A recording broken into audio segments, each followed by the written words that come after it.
اب آئیے اس بات کو سمجھیے کہ کوئی چیز امام سے منسوب ہو جائے تو اس کی کیا حیثیت ہوا کرتی ہے. اور یہ تعارف امامت کا مسلم ابن عقیل نے کروایا ہے.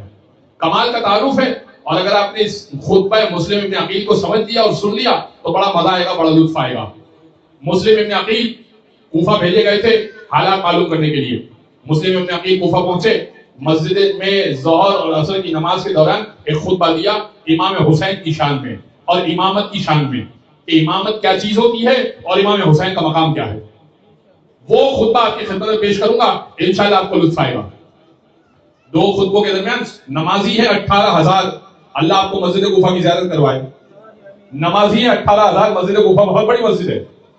ان نمازیوں کے درمیان یہ خطبہ پیش کیا, کہا بسم اللہ الرحمن الرحیم الحمدللہ الذی خلق محمدا وعلیا دلیلا لذاتہ. حمد ہے اس پروردگار کی جس نے محمد اور علی کو اپنی ذات پر دلیل بنا کر بھیجا. میں آپ کو تھوڑا سا اور آسان کر دیتا ہوں. حضرت گرامی, ہم نے اللہ کو کیسے پہچانا ہے؟ ہم نے اللہ کو ایسے پہچانا ہے کہ پتھر کو دیکھا, شجر کو دیکھا, حجر کو دیکھا, حجر یعنی پتھر, حجر کو دیکھا تو اللہ کو پہچانا, شجر کو دیکھا تو اللہ کو پہچانا, پہاڑ کو دیکھا تو اللہ کو پہچانا. بھائی اسی طرح اللہ کو پہچانا کہ کوئی چیز ہے تو یقیناً خالق ہے.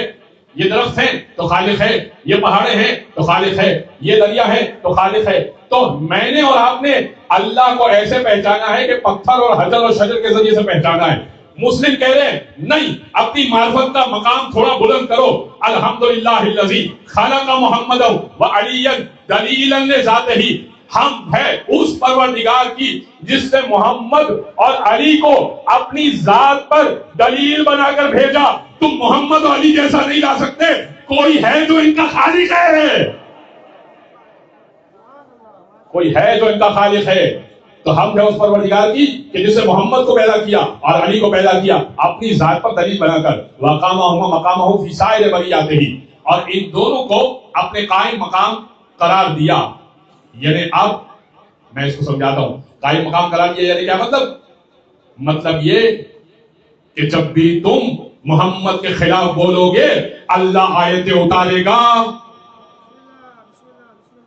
جب بھی تم پروردگار کے خلاف بولو گے محمد مصطفیٰ بات کریں گے. اور دونوں نے مل کر یہ طے کیا ہے کہ جیسے ہی علی کے خلاف بات کی جائے گی ادھر اللہ بھی آیت اتارے گا, ادھر محمد مصطفیٰ بھی بولیں گے. اپنے قائم مقام قرار دیا ہے تاکہ یہ نافذ کرے شریعت کو.